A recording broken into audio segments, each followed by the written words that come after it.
Let me go ahead and start going through the briefing here. Mission made by Puma. Basically a day op, give or take.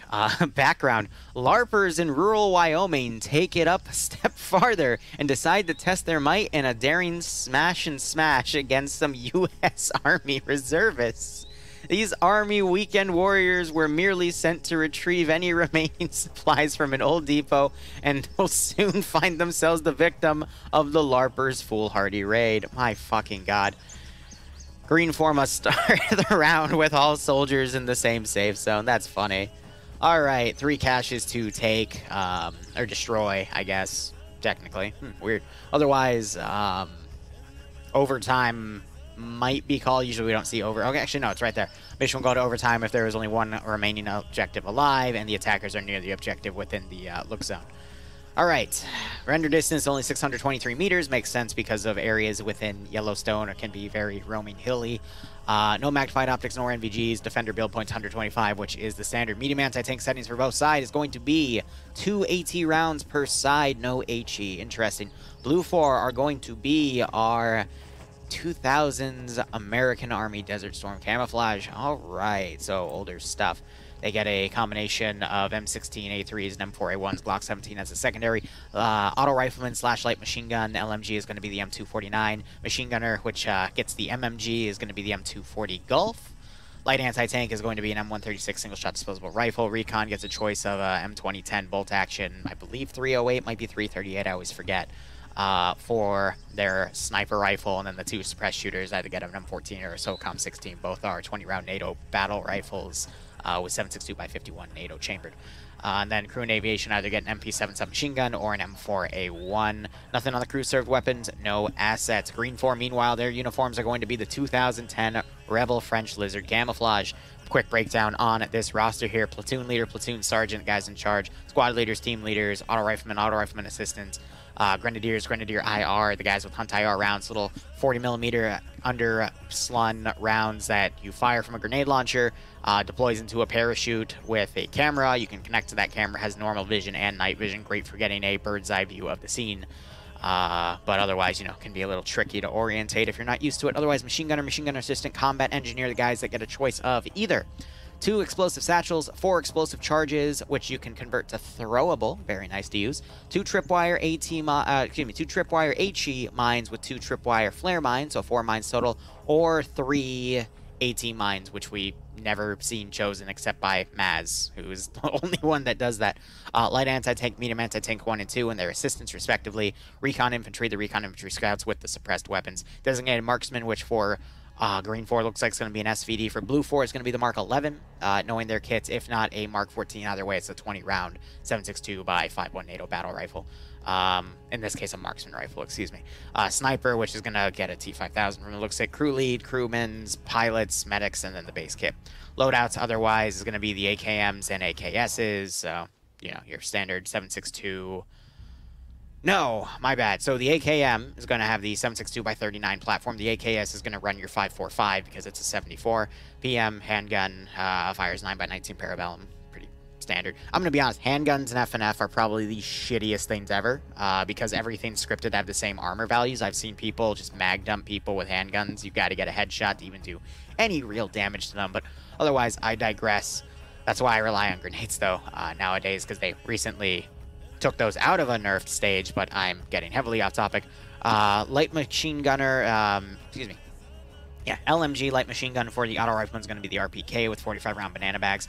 Auto rifleman, excuse me, medium machine gun MMG for the machine gunner is going to be a PKP, which is 100 rounds of 7.62x54R. If I recall correctly. RPG 26 single shot disposable for the light anti-tank. Recon sniper gets a T5000 338 sniper rifle, and then the 2 scouts get a choice of a 45-round AKS or an ASVAL with 20 rounds of 9x39. Again, I personally hate both of those fucking choices. But otherwise, crew and aviation guys get the PP2000 or the AKS. Fun fact, PP2000 is literally a PPSH modernized. It took me forever to realize that. No assets on that side. I know you guys want to see who's on what team. Let's get into that. Pierce is going to be commanding Blue 4. Now, for those of you that bet against Pierce, This is important for you to know. For those who don't know Pierce, Pierce is what I call a wild card commander. He comes up with some of the craziest motherfucking plans ever in FNF. Most of them blow up in his face. Sometimes he strikes gold and he completely dominates the enemy. A broken clock always strikes right at least twice a day. My point is very, very risky in his maneuvers. Squad leading, I'd say he's great. But anyway, commanding, he's learning. Let's go with that. Mittens is going to be his platoon medic. Good time Saddam commanding X-Ray. Azuki taking the sniper. Wise looks like he is the 2IC. Hunavar taking the suppressed Mark 14 EBR, and so is Wayne. Captain Drake leading Alpha. Anderson leading Alpha 1 with Wheat and Fist. Cosmonaut Maz. Martin and Goose under him. Warwick commanding Alpha 2 with Cool Breeze, KT Harris. Poe, Thorn, Wiki, and Fez. Nielsen commanding Bravo. Bravo 1 being commanded by Montgomery. Quick breakdown. Bravo 1 is a team. Bravo 2 is a team. 2 teams make up a squad with the squad leader, and then the slash of the name are the team leaders. So this guy and this guy report to him, and he gives the order. So again, Nielsen commanding Bravo, Montgomery commanding Bravo 1, under him Drake, Norris. Does he have a machine gun? No. Joland, Iqbal, Shine, and Gordon. For those of you who don't remember Norris, Norris is one of those gods. When he's been given a machine gun, this man will go ham in CQC, and he's done it multiple times in the past, which is why I always like to note it, because this man has won rounds by himself with a 249 or a PKP. I've seen it. We might see it again tonight. Otherwise, Sholand, Iqbal, Shine, and Gordon, as I said. Lurch commanding Bravo 2 with Mito, Lennox, Savan, Ham Sandwich, Resent My Love, and Stretch. This means Falcon is probably on green 4, as Tenderbaner commands the green 4 side. He's got Fred as a company medic, platoon medic, my bad. Mountain is going to be leading X-Ray, G-Legs the medic, Nemesis taking the sniper. Interesting. Nafs being, can't tell, so I'm going to have to actually look at his weapon. He's being the 2IC. Artisan taking the suppress AKS. Schnuffles taking the AS Val. Interesting choices. Looks like we have Alpha 1. No, interesting. So I can't tell, since it's only Alpha 1 together like this, I can't tell who's the squad leader or team leader. I know that Stark and Falcon are in the leadership positions. So, I mean, that's a pretty powerful combo right there. So I'm just going to read off the group, which, oh my god.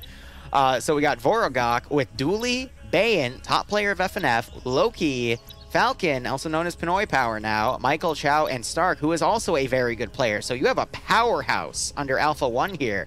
Bravo has Blam leading. Looks like they merged the teams together under Bravo HQ just to have everyone together. So he's got Ash, Puma, Banks, Vagrant, Grav, Cake, Bacon-Flavored Ivan, I Am Catarino, Private Waldo, Olaf, Shy, and Patriot together. And then Charlie has also merged everyone. It's Zandu commanding with Killer Wolf, Halapa, excuse me, Ralfiano,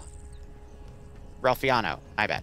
Stan Jorts, Christopher, Thunderson, Jarbo, Spooky. Is that my Spooky?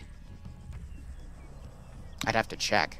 Black Fox, Funny Man, Shagium, Peterson, RT War, Tachi, and Dutch. Give me 1 second. I want to check on Spooky's name, because I want to see if that's the same Spooky I play with on Sundays for the,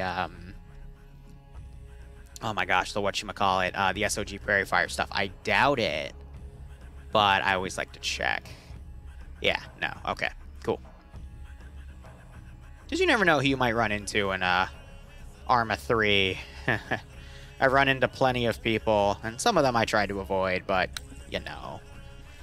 Otherwise, looking over at our AO here, it's going to be around the southern airfield. As part of it, Blue 4 taking control of these ammo depots here that they have to defend, all in different areas, and you've got these different spawn sectors. So you've got these larger Blue 4 areas, which represent areas that they can travel in during safe start, and then you got these smaller areas, which represent where the caches are. Green 4 has to specifically search them to find a cache in each area to destroy. If you select a unit, though, with Spectator, you open the map from them. You can see where they specifically have markers for these caches because the defenders know where they are at all times. So let's go ahead and look at the AO here. The first one, I think, was in here. No, it wasn't. Was it in here? No. Liru being dumb as usual. Ah, it's tucked away right there. All right, cool. Second one. It is fun to just look around and try to find them, though. Because, you know, think about it from a player's perspective who's on the ground actually looking for it. There are so many random hiding spots where they could actually be. So there's the second one. And then the third one, which I'm going to cheat. It's all the way back there. Now, here's the nice thing about custom-built maps for caches. When you play on a map for a long while, you start to subconsciously memorize where everything is. But this is all custom-built. I think minus this one building here, everything is custom-built in this AO. So there's no way to have any background knowledge on where a good spot to have the cache would be. Therefore, no one has that level of advantage from metagaming. So you really have to rely on your PvP skills, which is quite nice. So we'll see how all of this goes. I'm going to be honest with where Green 4 is setting themselves up. I want to quickly check the game mode rule here. Green 4 must start with all soldiers in the same safe zone. So they have to pick a direction to attack from. It has to be a single direction. I'm assuming Green 4 are the LARPers and Blue 4 is the U.S. Army Reservists.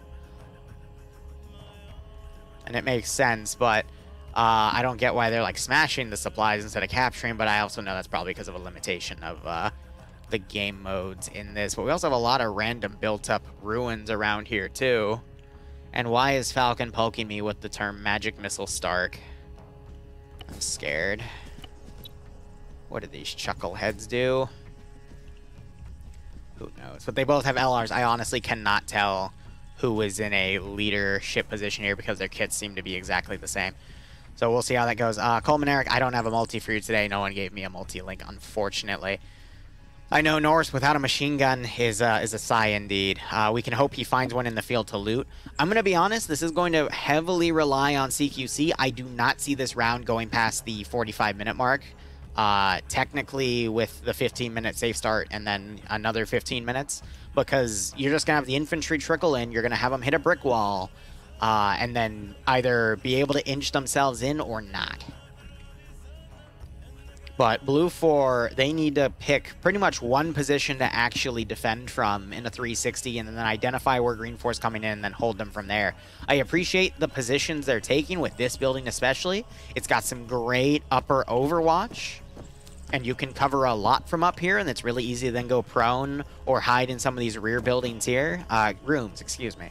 But, I mean, if someone knows how to place GLs or AT up here, they can easily murk everyone up there. So that's going to be a tough call. I think with Green 4's number advantage and considering who's on Green 4 here, I want to give it to Green 4 as an early advantage / possibility their win. However, every time I've given one of those where I think one side's going to win, usually they get blown out to high hell. And I know some of you don't trust me. In fact, you'll bet exactly against whatever I say because I'm not usually right, at least as of recent. So this will be tough. Right, Cole. Hopefully we'll see you there.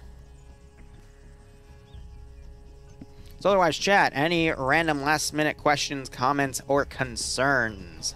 Otherwise, I don't really have anything else to cover here. It's just going to be a quick infantry charge in and get away. We still have command all the way up here. I don't know if they're going to teleport everyone on that side and then push last second or what, but this is all we have for the most part. I think once Green 4 get themselves in the actual AO perimeter here of this kind of L shape, I think they'll be good. But if Blue 4, the more time they can keep them in the open forests compared to their positions, the better. But we might also see some early counterattacks here because I do see a lot of forces built up. I don't think there's any way for them to know which side Green 4 is coming from, so pushing out any units early on is a massive fucking risk. But we'll just have to see how that all goes. However, if Blue 4 does push a squad out or a fire team out, which again, in FNF, the fire teams are like sizes to 6 to 8. Like, they're big. It's literally, yeah, 8 people per team. They can then, even if Green 4 attacks from a different direction, that team can then loop around and then a counterattack, a flank of the attacking force, and just cause a lot of damage. So this could swing either way. It's just going to rely on who the best PvPers are, and I will say that I see more of those recognizable names on Green 4 than I see Blue 4. But I see a lot of good players on both sides. Norris, Maz, Anderson, Pierce, which, you know, commanding, I know. Squad leading, he's great. Combat, he's pretty good. So we'll just have to see how this all plays out. Immediately we hear some gunshots go off to the south. And they're all Or are you going to do the stupid thing where you all, like, go on... They're going to do this. They're going to do this bullshit. Which I guess will work out for them because Blue 4 isn't going to risk pushing anything out, even though they are starting to send stuff to the south. But they're going to basically go through the open airfield and then attack from this angle, which is going to delay the actual start of the combat to up to 5 to 10 minutes, but it could work out pretty well. Life good? I hope it is for everyone. I'm just working on trying to set up indoor growing spaces for the fucking winter months. I'll speak more about that during the intermission, but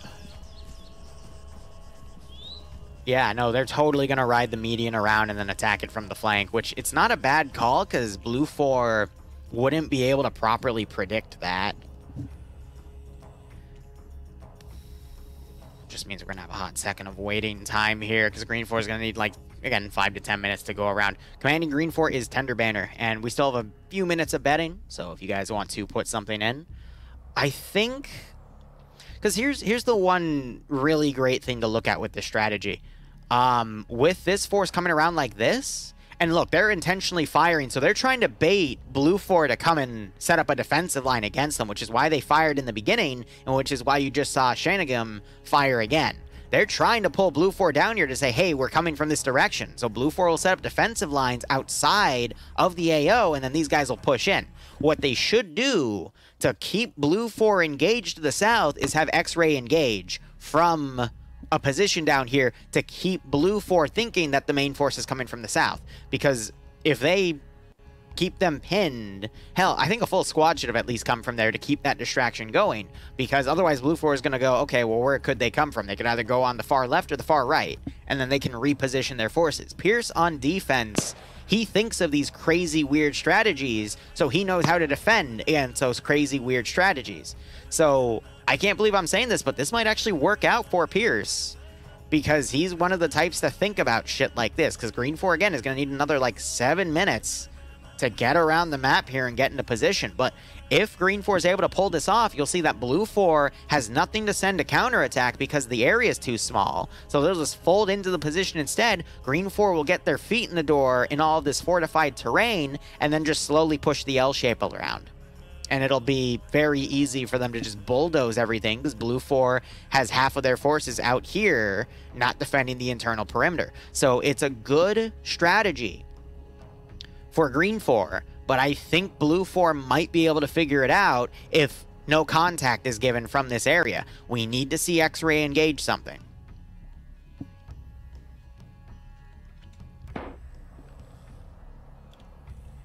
So I think I just heard them fire a window out or something. Yeah, alright, so we just saw the sniper, Nemesis, knock a guy out. I think he's trying to double tap him too. So he wakes back up. That shot misses. But this is going to keep that Blue 4 group pinned. They're now blind firing.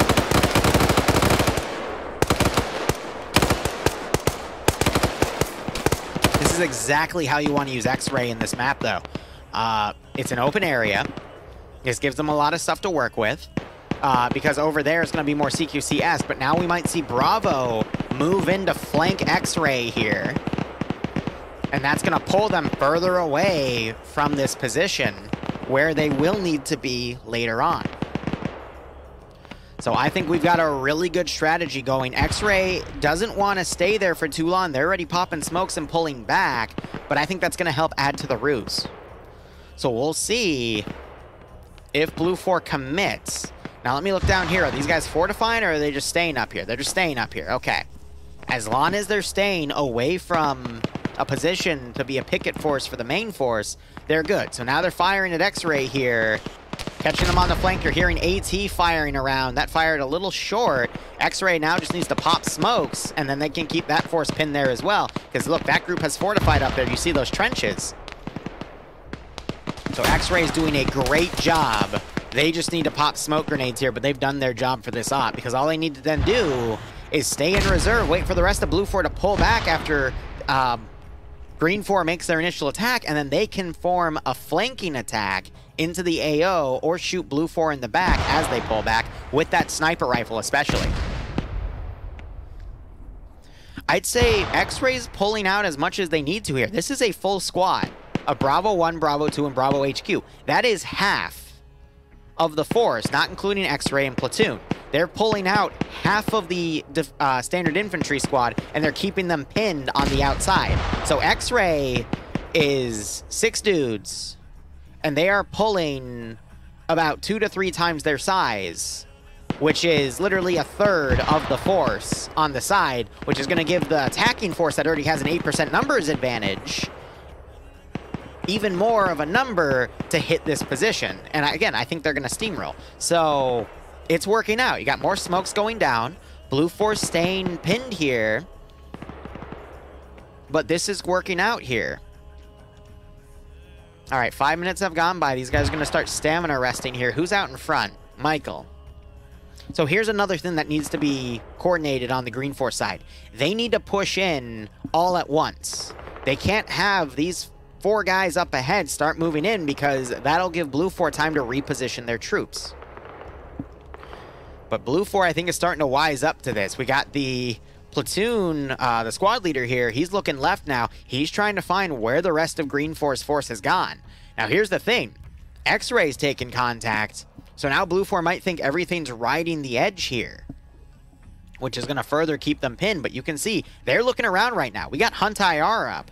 They're looking for where this force is coming from. This is definitely a Blue 4 one, too, because X-Ray don't have Hunt IR. They don't have those UGL systems. Actually, no, I take that back. They do have a single UGL gunner, but he doesn't have Hunt IR rounds. So, Overlord, yeah, so I screwed up my schedule, and it turns out I could do FNF tonight for the NA branch. So that is on me, buddy. Just a scheduling mistake on my end. Regardless, thanks for jumping in with us tonight, and for the 5-month resub. Hope you keep enjoying the operations. I do hope you get a nice kick out of this scenario. So yeah, now you're seeing the slowdown as everyone gets together. Shaggyum is crossing, but Blue 4 have not wised up to this at all. They don't have anyone looking out in this direction. They got these 2 guys over here just kind of patrolling around the back line. They're getting on this hill because it's one of the small hills that overwatches everything. They were over here recently, but now they're trying to move back and forth. But again, all the more reason for this battle line to immediately come in. Now you're seeing a southern group, a middle group, and a top group, and they're going to all go in at once. Very good call from Tenderbaner here to maximize this attack, because this southern group is going to stop any of Bravo for Blue 4 to come in and flank or push in, and this northern group's going to stop anything from the northern side from pushing in as well. Now, we have a full 100% disclosure here if we see where everything is on the map. So Green 4 is planning for any Blue 4 to the north or south to immediately fold in, which is why their forces are divided like this. More to the south, though, because they know that Blue 4 is out of the fortifications, because X-Ray probably radioed that in, that they took contact from 2 separate spots. So we'll see how this goes.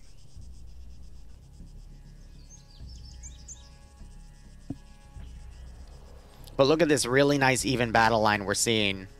The Southern Force is dragging their feet a little bit, but it is otherwise very, very uniform. So Blue 4 right here, they're going to be the first to see this, but they don't have the best eyes to see it. So you're going to see the exact reaction of this guy calling in this push, and then everything immediately turning. Because look at this, they're pushing. This is exactly what Green 4 wants. Blue 4 is pushing to try to find the Green 4 force. They are completely falling for that feint. And instead, now you got these guys that have spotted this movement up here.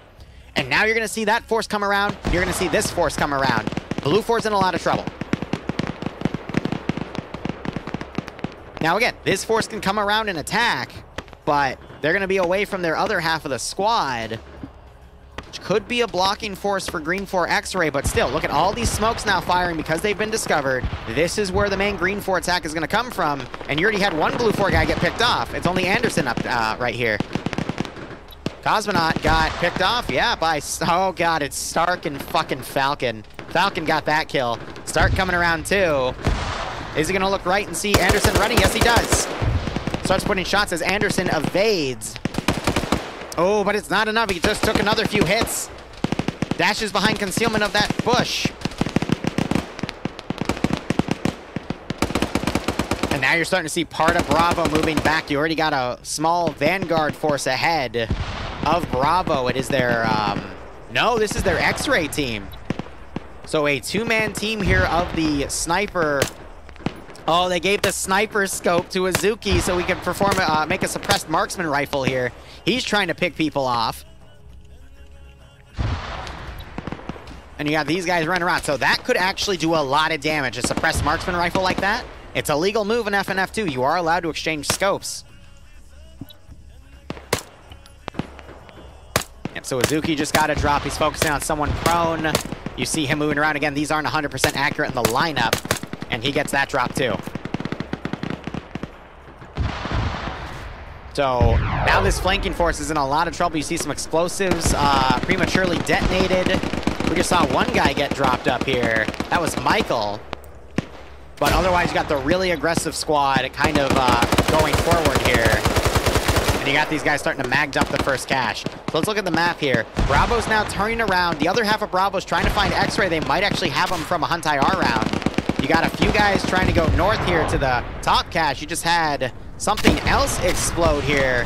Loki's building going down. And otherwise, these guys are still magged up in the cache. They've put a bunch of thermite grenades on it, but they've been slightly off. And there it is. So now you're going to see the rest of this force start to push the central area. Again, a lot of Blue 4 is out of position here. You are seeing some pretty good pickoffs here. Killer Wolf, I think, actually just killed a dude. Yeah, he just killed the suppressed shooter. And now Hunavar is going to maybe walk up and try to get that gun. So great shooting by Killer Wolf there. But again, quite a few guys went down to that suppressed sniper. So it's still within bounds here. In terms of Green 4 just still has that 8% numbers advantage. Now you're seeing Blue 4 starting to put forces in on a counterattack, but there's a big amount of forces here that are going to be a nice picket force for this force coming in. They're already starting to engage, and now you got this main force coming up on this section as well. So we still got players like Bayans, Falcon, and Stark. Stark taking fire here. He quickly pulls back. These guys might go around, hit this cache, and then open up a different angle to assault this position from as they look for the final cache.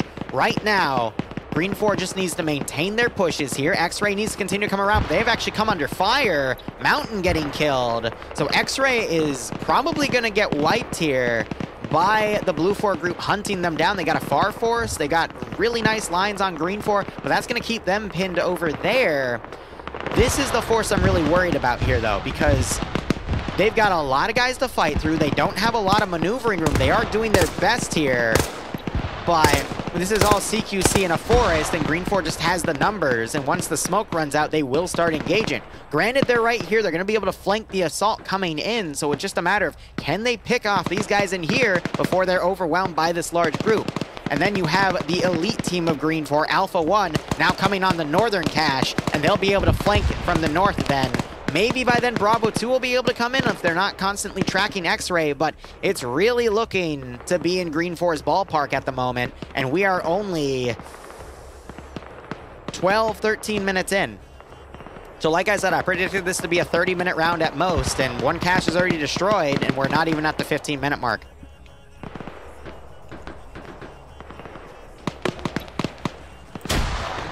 Now you got the rest of these guys coming in.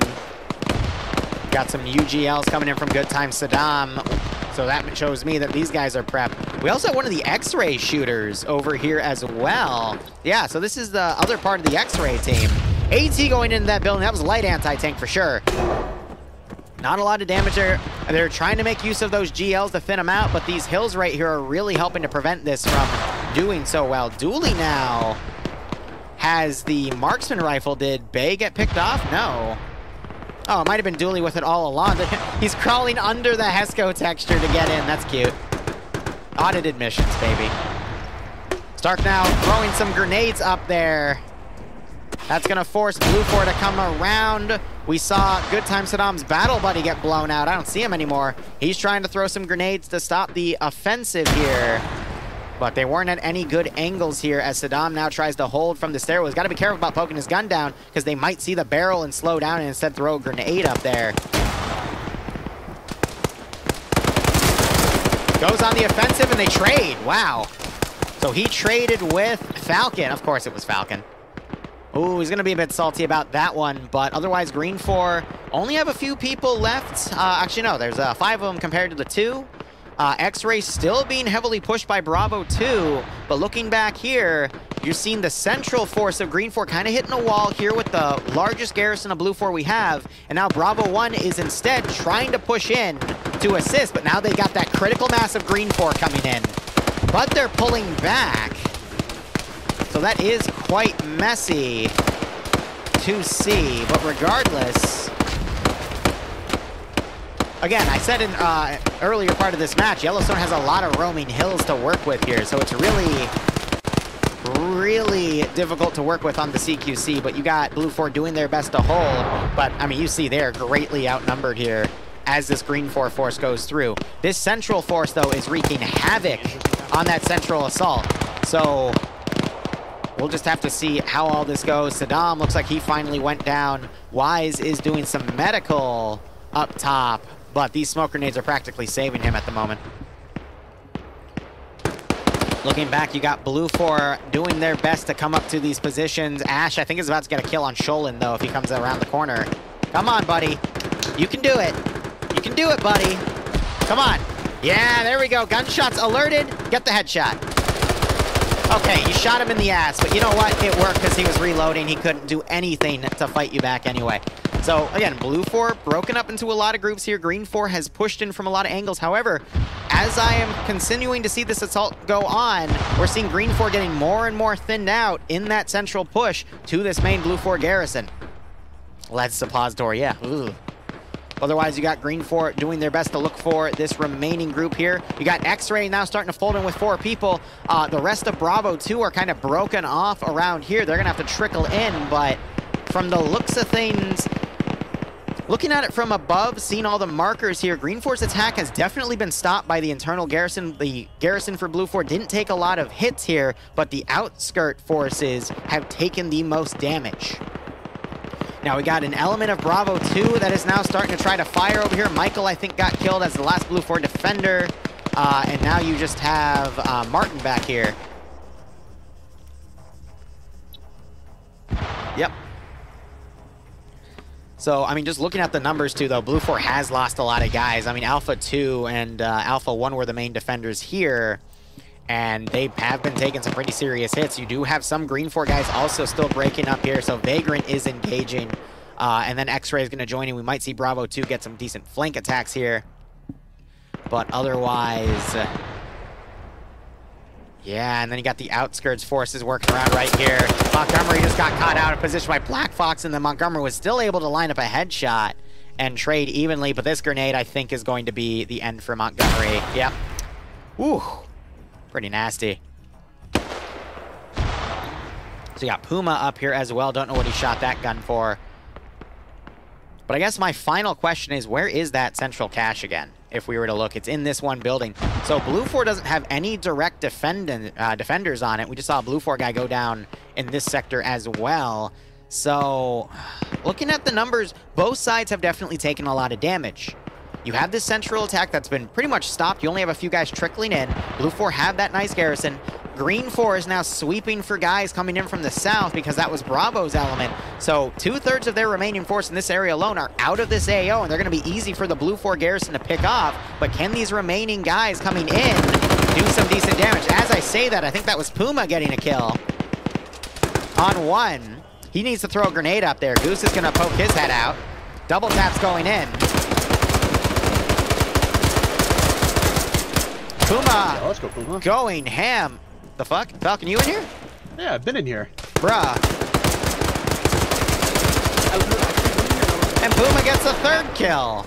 You didn't say anything. Dude, Puma just went Goose just wakes up, but Goose doesn't Puma check his rear. And then Puma just bitch slaps him. Oh my god. I asked if anything interesting was happening. I'm gonna be honest, I did not hear you over the gunfire, buddy. I'm sorry. I don't care. I was like, maybe my microphone's not working. Hey, fuck it. I'll just sit here and lurk. Nah, you're good. You're good. Yeah, no. That plan was... Hold up. I just watched Maz jump off a roof, and Objective 2 just got sniped by Vagrant, and there's the 3rd one going. That's GG. Green 4, yeah, Green 4 sniped the objectives, and that was a 19-minute round. Ooh. Literally, the orders were flank all the way around. Yeah, I saw.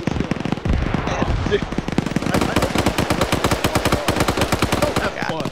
They just pushed in and killed everything. I was like, Jack. I like where this is going.